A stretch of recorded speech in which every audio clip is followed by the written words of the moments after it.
everyone, it's Mrs. Thomas, and I am outside today. It is so peaceful tonight. Do you hear all the birds? Isn't that crazy?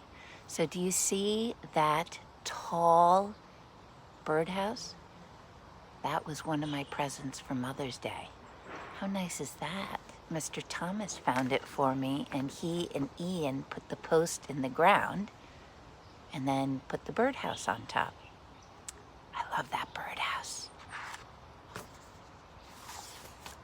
So, this is the book I'm going to read today. No Roses for Harry. It's another Harry the Dirty Dog book. So it's by Jean Zion, and the pictures again are by Margaret Bloy Graham. Harry was a white dog with black spots. I think that's the way the books always start, don't you? Kind of like Madeline. There were 12 little girls in 2 straight lines. The littlest one was Madeline. Maybe I'll read those books next. Harry was a white dog with black spots. On his birthday, he got a present from Grandma. It was a woolen sweater with roses on it. Harry didn't like it the moment he saw it. He didn't like the roses. When he tried it on, he felt cozy and snug, but he still didn't like the roses. He thought it was the silliest sweater he'd ever seen. Have you ever gotten something and you weren't crazy about it? But you still have to be polite and say thank you, right? So let's see what Harry does. The next day, when Harry went downtown with the children, he wore his new sweater. When people saw it, they laughed. When dogs saw it, they barked. Harry made up his mind then and there to lose Grandma's present. He does not look happy, does he?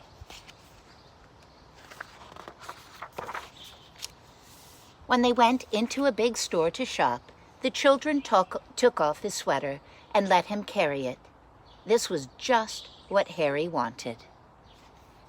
First, he tried to lose it in the pet department. He put it on the table.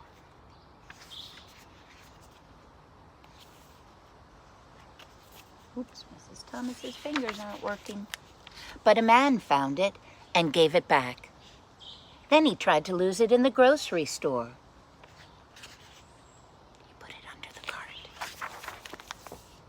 But a lady found it and gave it back. People are so nice. Look at her carrying her little girl, running through the store. He tried to lose it in the flower department. Ooh, that was a good idea because what? It has roses on it, right? What's that word that we learned this year? Camouflage? Maybe because it has roses on it, it'll camouflage itself in the flowers. Harry's very smart, isn't he? But a little boy found it and gave it back. Gosh. The children didn't let Harry carry it anymore. They made him wear it. As they started home, Harry was beginning to think he'd never lose it. When he got home, his friends were waiting to play with him, but Harry didn't feel like playing, so they left him alone. As he sat wondering what to do, Harry noticed a loose stitch in his sweater. Do you see that? He pulled at the wool, just a little at first, then a bit more, excuse me, and a little bit more. Harry didn't know it, but a bird was watching.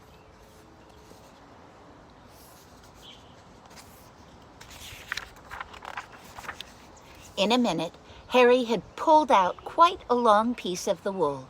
The end of it lay on the grass behind him. Suddenly, the bird flew down. Quick as a flash, she took the end of the wool in her beak and flew away with it. It all happened before Harry could even blink. The sweater began to disappear right before Harry's eyes. First one leg, then the neck, then the other leg, then the back, and finally The whole thing was just one long, long piece of wool flying off into the sky. The sweater was gone. Harry could hardly believe it. He barked and jumped with joy. Then he ran out of the yard. He ran down the street barking "Thank you" to the bird over and over again. The bird and wool were just a tiny speck in the sky, but Harry kept following them. It's all the way up there. He came home thirsty and tired and was having a drink in the kitchen when the children ran in. "We got a letter from Grandma," one of them said. "She's coming to visit us," shouted the other. Harry thought of the sweater, and his tail drooped. Why do you think it drooped? Do you think he felt bad about the sweater and not liking it, maybe? Before Grandma came, the family looked everywhere for the sweater. They wanted her to see how nice Harry looked in it. Of course, they couldn't find it. Only Harry knew why. When Grandma arrived, Harry ran to her with his leash. Then he sat up and begged. "All right, Harry," said Grandma. "After I've had my lunch and a nap, we'll go for a walk." There's Grandma. Are you excited when your grandparents come to visit too, I bet? That afternoon, Harry and Grandma and the children started off on their walk. Harry barked happily and pulled towards the park. When they got to the park, Harry pulled harder. The children let him off his leash, and he ran on ahead. He seemed to be looking for something. All at once, he stopped under a big tree. He looked up and began to bark and wag his tail. Grandma and the children came running.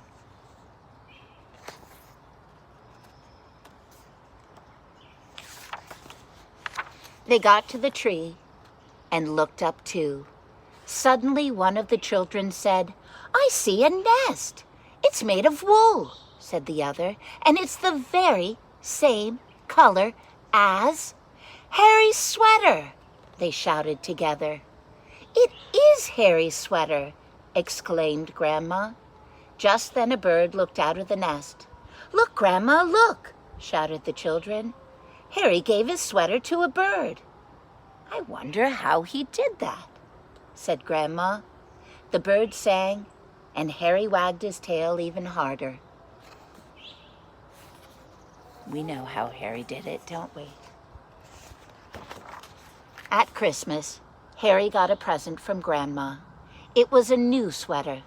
Harry liked this one very much. When he tried it on, he felt as cozy and snug as the bird in the nest. But best of all, it was white with black spots. Look how happy he looks. And I actually thought this was also a good book because it wasn't very warm today for the most part, and I had to wear a sweater and a jacket, and that's Harry's sweater. So I thought, ooh, it's a good day to read Harry and about his sweater. Lots of love, everybody. I love seeing you today on my Zooms and yesterday, and I'll see another group of you tomorrow. Lots of love. Sweet dreams if it's bedtime. Good morning if it's morning.